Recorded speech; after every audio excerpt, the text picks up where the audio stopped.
Welcome back students. आज की class में हम लोग सर्कल को डिस्कस करेंगे, सर्कल के बारे में पढ़ेंगे। तो सबसे पहले सर्कल का डेफिनेशन क्या है? तो सर्कल का डेफिनेशन कुछ ऐसा है, it is path of variable point which moves in a plane such that its distance from a fixed point is always constant.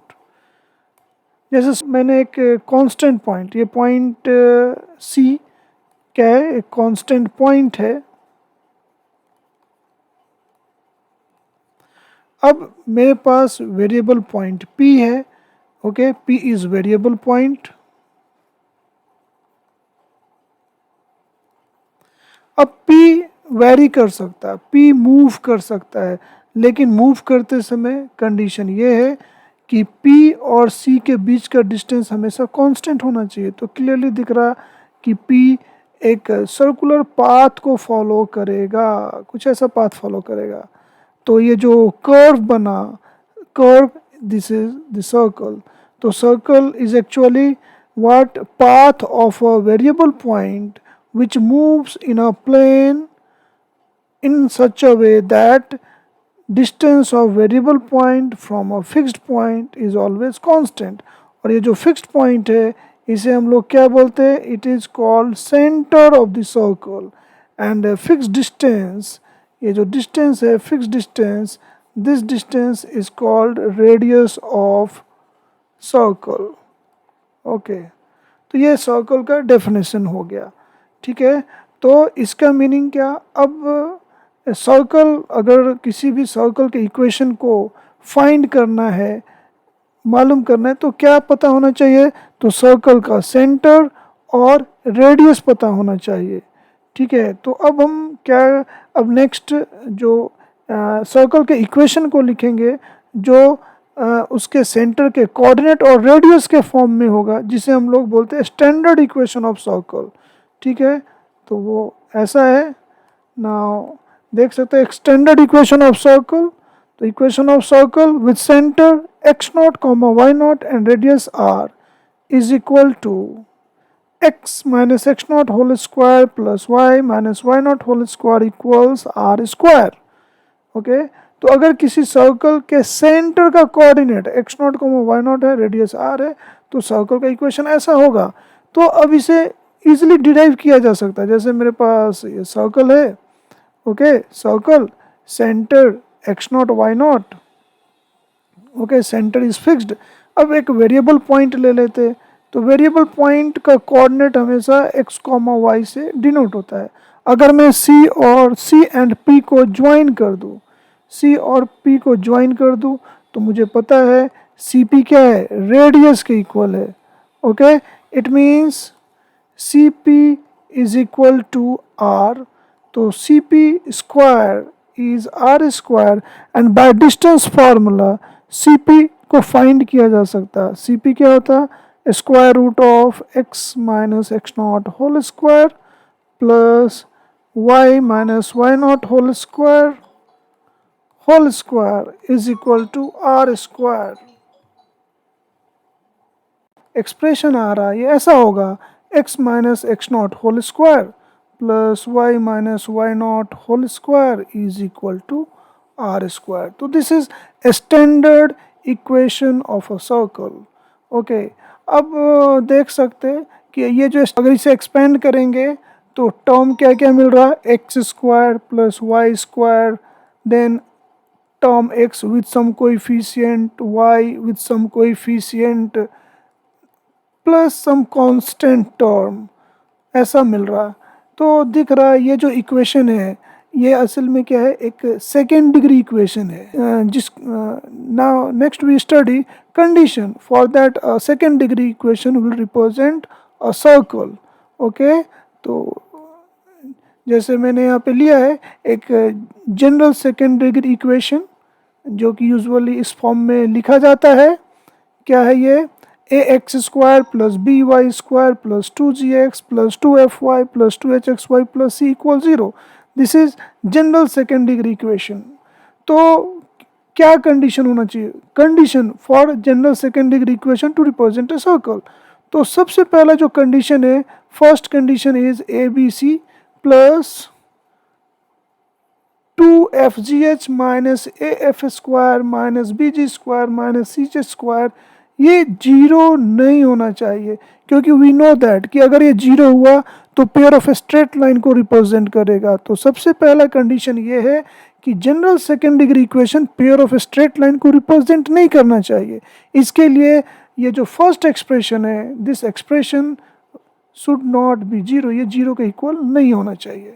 Then second equation, second condition ये है कि x square and y square दोनों का coefficient same होना चाहिए। अगर कोई general second degree equation circle को रिप्रेजेंट कर रहा तो x square and y square का कोएफिशिएंट सेम होना चाहिए। It means A is equal to B, A x square का कोएफिशिएंट है, बी वाई स्क्वायर का कोएफिशिएंट है, तो ए बी के इक्वल होना चाहिए। And third and last condition, coefficient of x y zero होना चाहिए, क्योंकि जस्ट थोड़ी देर पहले भी हम लोगों ने देखा कि जब स्टैंडर्ड इक्वेशन को एक्सपेंड किया तो उसमें एक्स वाई टर्म नहीं था। तो एक्स वाई टर्म नहीं है, इसका मीनिंग अगर second degree general second degree equation circle को रिप्रेजेंट कर रहा तो एक्स वाई का कोएफिशिएंट मीन्स एच जीरो होना चाहिए, क्योंकि एक्स वाई का कोएफिशिएंट 2h है। तो 2h के जीरो होने का मीनिंग क्या, h जीरो के इक्वल होगा। ओके, तो अगर general second degree equation circle को रिप्रेजेंट कर रहा तो वो कुछ कैसा दिखेगा, वो कुछ इस फॉर्म में दिखेगा, a x square plus a y square plus 2gx plus 2fy plus C equal 0। Okay, और तो इसके हेल्प से ही हम लोग क्या फाइंड करेंगे, now we find general equation of circle. तो general of equation of circle में हम लोग क्या करते, ये जो a है ना, a को 1 ले लेते। तो जनरल इक्वेशन ऑफ सर्कल कुछ इस तरीके का दिखेगा ना, देख सकते हैं ना। This is general equation of circle which is x square plus y square plus 2gx plus 2fy plus C equal 0। जो रेडियस है वो क्या होगा, वो होगा ऐसा, square root of G square plus F square minus C and centre will be minus G comma minus F. इसे भी हम लोग इजीली डिराइव कर सकते। ओके, ये जो जनरल इक्वेशन है, अगर इसे हम स्टैंडर्ड फॉर्म में कन्वर्ट करें तो हमें सेंटर और रेडियस मिल सकता है। स्टैंडर्ड फॉर्म में कैसे कन्वर्ट किया जाएगा, जैसे मेरे पास एक्स स्क्वायर है, एक्स स्क्वायर और 2gx इसे एक ग्रुप में ले लिया, फिर वाई स्क्वायर प्लस 2fy इसे भी एक ग्रुप में लिया, और रिमेनिंग टर्म मीन्स माइनस सी को मैंने राइट हैंड साइड को भेज दिया। अब मैं ये जो फर्स्ट ग्रुप है इसे परफेक्ट स्क्वायर फॉर्म में कन्वर्ट कर रहा। इसके लिए मुझे क्या करना पड़ेगा, एक्स स्क्वायर प्लस 2gx, तो मुझे जी स्क्वायर ऐड करना होगा। जी स्क्वायर में ऐड कर रहा, लेफ्ट भी ऐड कर रहा, राइट भी ऐड कर रहा। अब सेकेंड वाले ग्रुप में अगर मुझे परफेक्ट स्क्वायर फॉर्म में सेकेंड ग्रुप को कन्वर्ट करना है तो मुझे एफ स्क्वायर ऐड करना होगा। तो एफ स्क्वायर लेफ्ट और राइट दोनों साइड को ऐड कर दिया। तो नाउ अब ये फॉर्म कुछ ऐसा दिख रहा, x plus g whole square plus y plus f whole square is equal to g square plus F square minus c. तो अब ये स्टैंडर्ड फॉर्म में कन्वर्ट हो गया। स्टैंडर्ड फॉर्म क्या, x plus g whole square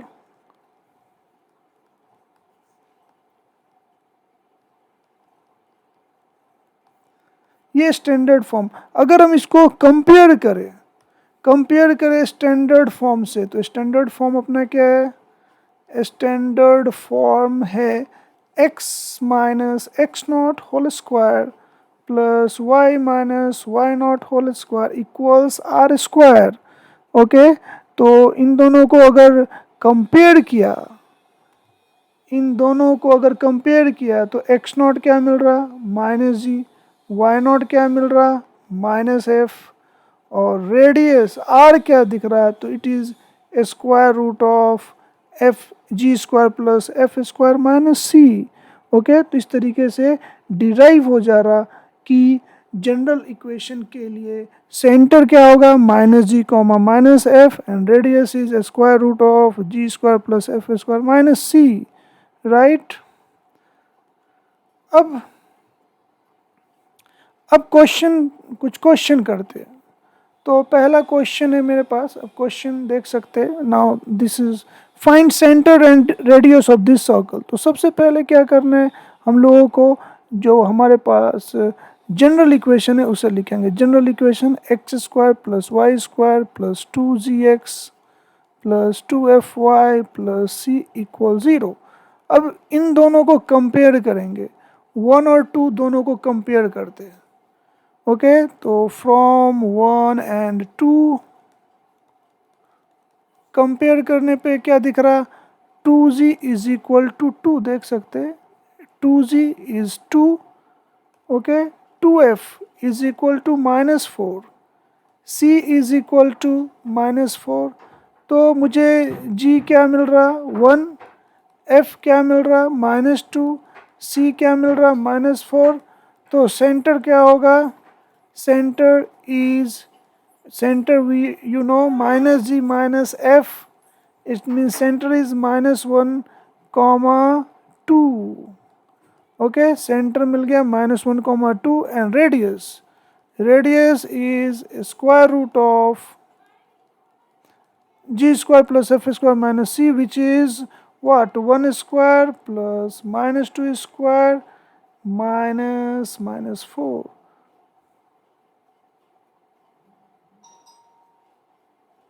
तो it is equal to 1 plus 4 plus 4 square root of 9 3। तो radius क्या मिल रहा 3 and centre is -1 comma 2। Okay, एक और एग्जांपल लेते हैं। Now another example. Now next question है कि एक सेकेंड डिग्री इक्वेशन है। सेकेंड डिग्री इक्वेशन सर्कल को रिप्रेजेंट कर रहा, तो रेडियस चाहिए, रेडियस फाइंड करना है। तो देख सकते सर्कल के लिए वेरिएबल तो एक्स वाई है, ए एंड बी कांस्टेंट है जिनका वैल्यू पहले फाइंड करना पड़ेगा, फिर उसके बाद ही हम सर्कल के रेडियस को फाइंड कर सकते।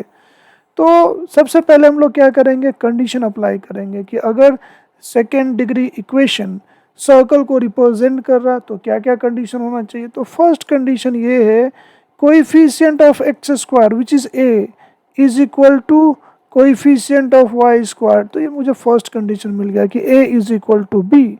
उसके बाद सेकेंड कंडीशन याद आ रहा होगा सबको कि एक्स वाई का कोएफिशिएंट 0 होना चाहिए। It means a square minus 16 0 होना चाहिए। तो नाउ सेकेंड कंडीशन से क्या पता चल रहा, a square is 16, it means a is 4 और -4। ठीक है, अगर मैंने if a is 4, okay, then automatic b भी क्या हो जाएगा 4, क्योंकि a b के इक्वल है। ना इक्वेशन इज, अब इक्वेशन कितने के इक्वल हो जा रहा, equation will be 4x square 0 into x y plus 4y square plus 8x plus 8y minus 4 equal 0। Means ऐसा दिख रहा, क्या दिख रहा, 4x square plus 4y square plus 8x plus 8y minus 4 equal 0। लेकिन ये जनरल इक्वेशन नहीं है, क्योंकि जनरल इक्वेशन में एक्स स्क्वायर और वाई स्क्वायर दोनों का कोएफिशिएंट क्या होना चाहिए, 1 होना चाहिए। तो अब क्या करना पड़ेगा, 4 से डिवाइड कर देंगे। पूरे एक्सप्रेशन को 4 से डिवाइड करने पे क्या मिल रहा, x square plus y square plus 2x plus 2y minus 1 equal 0। अब इस सर्कल के रेडियस को फाइंड करने के लिए क्या करना पड़ेगा, मुझे g एंड f को फाइंड करना पड़ेगा। तो दिख रहा 2g is 2, 2f is 2, c is -1। Okay, ये जो इक्वेशन है ना, इसे कंपेयर करेंगे हम लोग जनरल इक्वेशन से। तो g क्या मिल जा रहा 1, f is 1, c is -1, so radius is equal to 1 square plus 1 square, तो it is equal to √3। Okay, तो रेडियस √3 मिल गया। लेकिन यहाँ पे मैंने क्या ए को 4 लिया तो मुझे सर्कल का रेडियस √3 मिला है। अब ए -4 भी हो सकता, तो अब एक सेकेंड सर्कल का एक और इक्वेशन होगा जब हम ए को -4 लेंगे। तो ए को अगर -4 लेते हैं तो देखते हैं क्या होता है। ओके, तो नाउ अब ए को -4 लेते हैं।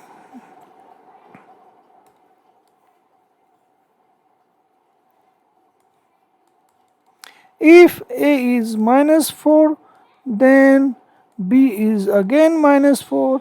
अब इक्वेशन क्या होगा? Now equation is -4x² -4y² -8x -8y -4 = 0।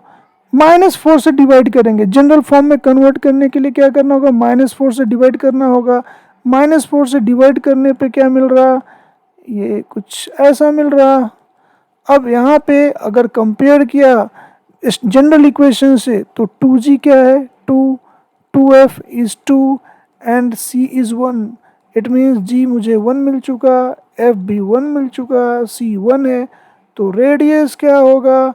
तो रेडियस विल बी 1² -1 1। तो इस क्वेश्चन के दो आंसर्स है, दो सर्कल है। फर्स्ट सर्कल का रेडियस √3 होगा और सेकेंड का रेडियस 1 होगा। तो this is all about general and standard equation of circle. हमारे चैनल को लाइक कीजिए, सब्सक्राइब कीजिए और शेयर कीजिए। बेल आइकन को दबाना मत भूलिएगा ताकि आपको हमारे चैनल के नए वीडियोस के नोटिफिकेशन मिलते रहेंगे।